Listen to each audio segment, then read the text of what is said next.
അപ്പോൾ ഈ പഴങ്ങളിൽ എത്തുന്ന ഫ്രൂട്ട് ഷുഗർ അല്ല ഫ്രക്ടോസ് അല്ല പ്രധാന പ്രശ്നക്കാരൻ. അതിനും പ്രശ്നമുണ്ട്. അതിൻ്റെ സെക്കൻഡ് പാർട്ടിൽ ഞാൻ പറയാം. ഇതിൻ്റെ പ്രധാന പ്രശ്നം എന്ന് പറഞ്ഞു കഴിഞ്ഞാൽ ഞാൻ നേരത്തെ പറഞ്ഞല്ലോ, ഈ ഫ്രക്ടോസ് എന്ന് പറഞ്ഞു കഴിഞ്ഞാൽ ഇരട്ടി മധുരമുണ്ട്. അതുപോലെ തന്നെ ഇതിന് മറ്റൊരു ക്വാളിറ്റി ഉണ്ട്. നമ്മളുടെ ആൽക്കഹോൾ അല്ലെങ്കിൽ ചരസ് അതുപോലെയുള്ള ഹൈലി അഡിക്റ്റീവ് എന്ന് നമ്മൾ പറയുന്ന മയക്കുമരുന്നിൻ്റെ ഒപ്പം അഡിക്ഷൻ ടെൻഡൻസി ക്രിയേറ്റ് ചെയ്യാൻ ഈ ഫ്രക്ടോസിന് കഴിയും. അപ്പോൾ ഈ രണ്ട് ക്വാളിറ്റീസ് ഉള്ളത് കൊണ്ട് ഫുഡിൻ്റെ അഡിക്റ്റീവ്സ് ആയിട്ട് ഇത് പലയിടത്തും ഉപയോഗിക്കുന്നുണ്ട്. അങ്ങനെയുള്ള ഫുഡ് അഡിക്റ്റീവായിട്ട് വരുന്ന ഫ്രക്ടോസാണ് നമുക്ക് ആരോഗ്യ പ്രശ്നങ്ങൾ ഉണ്ടാക്കുന്നത്. ഇനി ഏതൊക്കെയാണ് ആ ഭക്ഷണ പദാർത്ഥങ്ങളെന്ന് നമുക്കൊന്ന് നോക്കാം. ഒരു നീണ്ട ലിസ്റ്റാണ്, ഞാൻ സ്ക്രീനിൽ കൂടി സ്ക്രോൾ ചെയ്ത് തരാം. അപ്പം നിങ്ങൾക്ക് എല്ലാം ഏകദേശം ഒരു ഐഡിയ കിട്ടും. കാരണം ആ നീണ്ട ലിസ്റ്റ് പറഞ്ഞു പോയാൽ നമ്മുടെ വീഡിയോ ഒത്തിരി നീണ്ടുപോകും. നമ്മൾ പുറത്തുനിന്ന് വാങ്ങിക്കഴിക്കുന്ന എല്ലാ അധിക മധുരമുള്ളതും, അതായത് ഐസ്ക്രീം, ബോട്ടിൽഡ് ജ്യൂസ്, വിവിധതരം സോഡകൾ, അതായത് കൊക്കക്കോള, പെപ്സി, ഫാൻറ്റ, സ്പ്രൈറ്റ് പോലെയുള്ളവ, cookies, biscuits, cup cake, pastries, candies. നമുക്കറിയാലോ ഇപ്പോൾ ക്യാൻഡീസിൻ്റെയൊക്കെ ഒരു വളരെ കൂടുതൽ ക്യാൻഡീസ് ഇപ്പം പലരും പ്രൊമോട്ട് ചെയ്യാറുണ്ട്.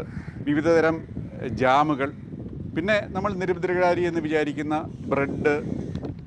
അതുപോലെ തന്നെ മറ്റൊരു പ്രധാന സംഭവമാണ് വിവിധതരം പുറത്തുനിന്ന് കിട്ടുന്ന സോസുകൾ. ഇതിലെല്ലാം ഈ അമിതമായ അളവിൽ ഫ്രക്ടോസ് അടങ്ങിയിട്ടുണ്ട്. ഇതിനിടെ വിട്ടുപോയ ഒരു പ്രധാനപ്പെട്ട ഒരു സംഭവങ്ങളുണ്ട്. അതായത് നമ്മുടെ ബർഗർ പോലെയുള്ള ഫാസ്റ്റ് ഫുഡ്സ്.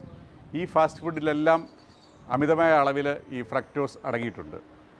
അതാണല്ലോ നമ്മുടെ ഇളം തലമുറയുടെ ഏറ്റവും ഇഷ്ട ഭക്ഷണവും. ഇനി ഏതൊക്കെ രീതിയിലാണ് ഇത് ഭക്ഷണത്തിൽ കലരുന്നത് എന്ന് നമുക്ക് നോക്കാം. ഏറ്റവും പ്രധാനപ്പെട്ട ഒരു വിഭാഗം എന്ന് പറഞ്ഞാൽ ഹൈ ഫ്രക്ടോസ് കണ്ടെയ്നിങ് കോൺ സിറപ്പ്, അതുപോലെ തന്നെ അഗാവെ എന്ന് പറഞ്ഞൊരു പ്ലാന്റിൽ നിന്നുണ്ടാകുന്ന ഈ രണ്ട് സിറപ്പിലാണ് ഏറ്റവും കൂടുതൽ ഫ്രക്ടോസ് അടങ്ങിയിരിക്കുന്നത്. അതാണ് പ്രധാനമായ ഫുഡ് അഡിറ്റീവ്സ്. നിങ്ങൾ കഴിക്കുന്ന പുറത്തുനിന്ന് വാങ്ങുന്ന അതിൻ്റെ ലേബിൽ നോക്കിയാൽ നിങ്ങൾക്ക് ഇത് കാണാം. അതിൻ്റെ ഡീറ്റെയിൽസ് ഞാൻ നിങ്ങൾക്ക് പറഞ്ഞുതരാം. ഈ ചില, അതായത് ഹൈ ഫ്രക്ടോസ് കണ്ടെയ്നിങ് HFC 90 എന്ന് പറയുന്നതിൻ്റെ അകത്ത് 90% ഫ്രക്ടോസാണ് അടങ്ങിയിരിക്കുന്നത്.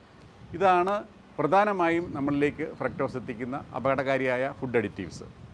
ഇത് കൂടാതെ തന്നെ നമ്മൾ നിരുപദ്രവകാരികളെന്ന് വിചാരിക്കുന്ന തേൻ അഥവാ ഹണി, നമ്മൾ കുട്ടികൾ വരെ നമ്മൾ കൊടുക്കുന്നതാണ്, കുഴപ്പമില്ലാന്ന് വെച്ചാൽ. ഈ ഹണിയിലൊക്കെ നല്ല ഹൈ ഫ്രക്ടോസ് കണ്ടൻ്റ് ഉണ്ട്. അതുപോലെ തന്നെ പാം ഷുഗർ എന്ന് പറയും. പാം ഷുഗർ കുഴപ്പമില്ല എന്നൊക്കെ പറഞ്ഞ് ഇപ്പോഴും മാർക്കറ്റ് ചെയ്യാറുണ്ട് പാം ഷുഗർ. അതുപോലെ തന്നെ സാധാരണ നമ്മൾ പഞ്ചസാര സിറപ്പ്, പഞ്ചസാര ഞാൻ അതുകൊണ്ടാണ് ആദ്യം പറഞ്ഞു തന്നത്. പഞ്ചസാര എന്ന് പറഞ്ഞു കഴിഞ്ഞാൽ 50% ഫ്രക്ടോസും 50% ഗ്ലൂക്കോസുമാണ്.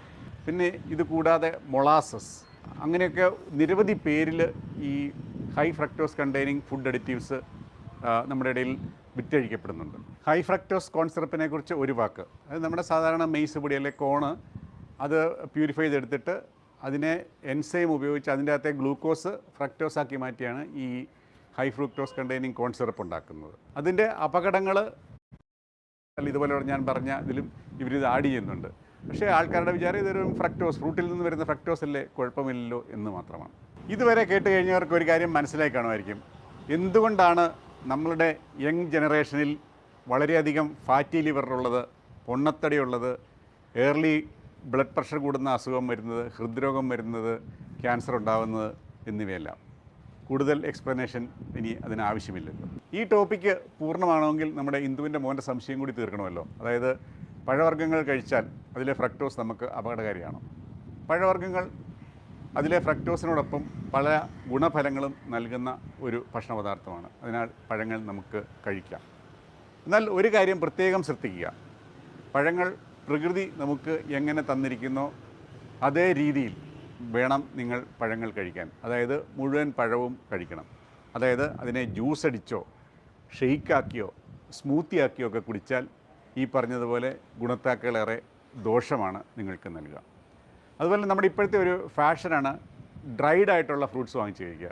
അതായത് dried mango, dried apricot, dried pineapple, dates, ഇതൊക്കെ വാങ്ങിച്ച് കഴിക്കുക. ഇതൊന്നും കഴിക്കരുതെന്നല്ല ഞാൻ പറഞ്ഞത്, പക്ഷേ അതിലൊക്കെ ഫ്രക്ടോസ് കണ്ടൻറ്റ് സാധാരണ പഴത്തേക്കാൾ വളരെ കൂടുതലാണ്. ഇവയൊക്കെ കഴിക്കണമെങ്കിൽ പച്ചയ്ക്ക് കഴിക്കുക. അതായത് പൈനാപ്പിളും മാങ്ങയൊക്കെ ഡ്രൈ ആക്കി കഴിക്കാതിരിക്കുക, അവനെ അല്ലാതെ തന്നെ കഴിക്കുക. അപ്പം ഇങ്ങനെ ഡ്രൈഡ് ആക്കി കിട്ടുന്ന പഴങ്ങളിലും ഫ്രക്ടോസ് കണ്ടൻറ്റ് വളരെ കൂടുതലാണ്. അതുകൊണ്ട് കഴിക്കരുതെന്നല്ല, അത് ലിമിറ്റ് ചെയ്യുക. ഇതിനോടൊപ്പം പ്രത്യേകം ഓർപ്പിക്കേണ്ട ഒരു കാര്യമുണ്ട്. അതായത് ഒരു ഫാൻസി ഡയറ്റ് ഉണ്ട്, അതായത് ഫ്രൂട്ട് ഡയറ്റ്. ഡയബറ്റീസ് ഉള്ളവർ ഫ്രൂട്ട് മാത്രം കഴിക്കുക, അങ്ങനെയൊക്കെ പറഞ്ഞു. അങ്ങനെയുള്ള ഈ ഫ്രൂട്ട് ഡയറ്റ് ഒന്നും നിങ്ങൾ ഒരിക്കലും റെക്കമെൻഡഡ് അല്ല. കാരണം ഈ ഫ്രൂട്ട് ഡയറ്റ് മാത്രം കഴിച്ചാൽ എന്താണ് സംഭവിക്കുക എന്ന് നിങ്ങൾക്ക് മനസ്സിലാവുമല്ലോ. നിങ്ങളുടെ കലണ്ടറിൻ്റെ പണി തീരുമ്പോഴേ നിങ്ങൾ ഈ ഫ്രൂട്ട് ഡയറ്റ് കൊണ്ട് എന്താണ് ഗുണമെന്ന് മനസ്സിലാക്കുകയുള്ളൂ. ഇനി മറ്റൊരു കാര്യം, എത്ര ഫ്രക്ടോസ് നമുക്കൊരു ദിവസം കഴിക്കാം? നമുക്ക് പല പഠനങ്ങളും നടത്തിയിട്ടുണ്ട്. 100 ഗ്രാമിൽ കൂടുതൽ ഒരു ദിവസം അകത്ത് ചെന്ന് കഴിഞ്ഞാൽ അത് അപകടമാണെന്ന്. ഏതായാലും നല്ലതുപോലെ അത് ഏത് രീതിയിലാണെങ്കിലും, പഴങ്ങളായിട്ടാണെങ്കിലും ഡ്രൈഡ് ഫ്രൂട്ട് ആയിട്ടാണെങ്കിലും ഏത് രീതിയിലകത്ത് ചെന്നാലും 100 ഗ്രാമിൽ കൂടുതൽ ചെല്ലുന്നത് അപകടകരമാണ്. ഒരു ലിമിറ്റ് എന്ന് പറയുന്നത് 40 മുതൽ 80 വരെ കുഴപ്പമില്ല എന്നാണ് പറയുന്നത്. എന്നാൽ ഫാറ്റി ലിവർ അല്ലെങ്കിൽ പൊണ്ണത്തടി അതുപോലെയുള്ള ആൾക്കാർ ഒരു 25 ഗ്രാമിൽ പെർ ഡേ ഫ്രക്ടോസ് ഇൻടേക്ക് ഏത് രീതിയിലാണെങ്കിലും, പഴങ്ങളിലാണെങ്കിലും മറ്റെന്ത് രീതിയിലാണെങ്കിലും ലിമിറ്റ് ചെയ്യാൻ പ്രത്യേകം ശ്രദ്ധിക്കുക. ടോപ്പിക്കിൻ്റെ ആദ്യ ഭാഗത്ത് പറഞ്ഞാണ്, എങ്കിലും ഞാൻ ഒന്നുകൂടി ഓർമ്മിക്കുകയാണ്. എന്തുകൊണ്ടാണ് കുട്ടികൾക്ക് ഈ ഹൈ ഫ്രക്ടോസ് കണ്ടെയ്നിങ് ഫുഡുകളായ ബേക്കറി ഫുഡ്, ഫാസ്റ്റ് ഫുഡിനോട് ഒക്കെ കൂടുതൽ ആവേശം തോന്നുന്നത്, അല്ലെങ്കിൽ അത് വാങ്ങിച്ചു കൊടുത്തില്ലെങ്കിൽ അവർ ദേഷ്യപ്പെടുന്നത് എന്ന് ഞാൻ നിങ്ങളോട് നേരത്തെ പറഞ്ഞു. അതായത് ഫ്രക്ടോസ് എന്ന് പറയുന്നത് നമ്മുടെ കഞ്ചാവും മരിജുവാനയും പോലെ തന്നെ അഡിക്ഷൻ ഉണ്ടാക്കുന്ന ഒരു വസ്തുവാണ്. അതിൻ്റെ മധുരവും കുട്ടികളിൽ ഈ അഡിക്ഷൻ ഉണ്ടാക്കുന്നു. അത് വാങ്ങിച്ചു കൊടുത്തില്ലെങ്കിൽ ചിലപ്പോൾ അവർ ദേഷ്യപ്പെടാനും വഴക്കുണ്ടാക്കാനും വരെ സാധ്യതയുണ്ട്. അതുകൊണ്ട് ഈ ഫ്രക്ടോസിനോടുള്ള എക്സ്പോഷർ കഴിയുന്നതും ഒഴിവാക്കുന്നതാണ് കുട്ടികൾക്ക് നല്ലത്. ഈ ടോപ്പിക് കേട്ടതിന് ശേഷം നമുക്കൊരു തീരുമാനമെടുക്കാം. അതായത് ഹൈ ഫ്രക്ടോസ് കണ്ടെയ്നിങ് ആയിട്ടുള്ള ഭക്ഷണ പദാർത്ഥങ്ങൾ കുറേ ലിസ്റ്റ് ഞാൻ തന്നിരിക്കുന്നു. അതിൽ പുറത്തുനിന്ന്